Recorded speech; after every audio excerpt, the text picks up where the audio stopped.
ગૃહ મંત્રાલયનો મોટો નિર્ણય જમ્મુ કાશ્મીરમાં આતંકનો સફાયો કરવા એનએસજી કમાન્ડોની તહેનાતી. જમ્મુમાં વધી રહેલી આતંકવાદી ગતિવિધિઓ અને હુમલાઓ વચ્ચે કેન્દ્રીય ગૃહ મંત્રાલયે જમ્મુમાં નેશનલ સિક્યુરિટી ગાર્ડ માટે કાયમી કેન્દ્ર સ્થાપવાની મંજૂરી આપી છે. એનએસજીના 3 થી 4 કમ્પાર્ટમેન્ટ હંમેશા આ કેન્દ્રમાં તૈનાત રહેશે. એનએસજીએ જમ્મુના વિવિધ ભાગોમાં તેમજ બહારના વિસ્તારોમાં બહુમાળી ઇમારતો, સુરક્ષા સંસ્થાઓ અને સંવેદનશીલ જાહેર સ્થળોનું સુરક્ષા ઓડિટ કરીને કોઈપણ કટોકટીનો સામનો કરવા માટે તેનો કાર્ય યોજના પણ તૈયાર કરી છે.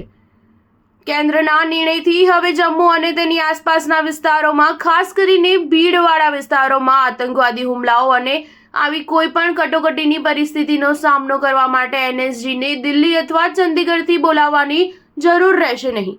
અત્યાર સુધી એનએસજી વર્ષ 2018થી જમ્મુ અને કાશ્મીરના શ્રીનગરમાં કાયમી ધોરણે તૈનાત હતી. આ રાષ્ટ્રીય સુરક્ષા સલાહકાર અજીત ડોભાલના નિર્દેશો અનુસાર કરવામાં આવ્યું હતું. અધિકારીઓના જણાવ્યા અનુસાર છેલ્લા કેટલાક વર્ષોમાં જમ્મુમાં આતંકવાદી ગતિવિધિઓ વધી છે. ગુપ્તચર એજન્સીઓએ જમ્મુ શહેરની અંદર આતંકીઓ દ્વારા મોટા હુમલાની શક્યતાઓ પણ વ્યક્ત કરી છે. કેન્દ્રીય ગૃહ મંત્રાલયે ગુપ્તચર એજન્સીઓના અહેવાલના આધારે જમ્મુમાં એનએસજીના સ્થાયી મંજૂરી આપી છે. એનએસજીના જવાનોનું એક જૂથ હવે કાયમી ધોરણે જમ્મુમાં હાજર રહેશે. જમ્મુમાં એનએસજીની તૈનાતી પર સંબંધિત અધિકારીઓએ કહ્યું કે એનએસજી કમાન્ડોની તૈનાત જમ્મુ અને કાશ્મીર પોલીસ દ્વારા જમ્મુ અને કાશ્મીર માટે તૈનાત કરવામાં આવેલા આતંકવાદ વિરોધી એક્શન પ્લાન હેઠળ કરવામાં આવી છે. પરંતુ એનએસજી કમાન્ડોની તૈનાત કરવાનો અર્થ એવો ન કરવો જોઈએ કે હવે માત્ર એનએસજી જમ્મુ અને તેની આસપાસના વિસ્તારોમાં આતંકવાદ વિરોધી કામગીરીની જવાબદારી સંભાળશે. આ જવાબદારી માત્ર જમ્મુ અને કાશ્મીર પોલીસની છે અને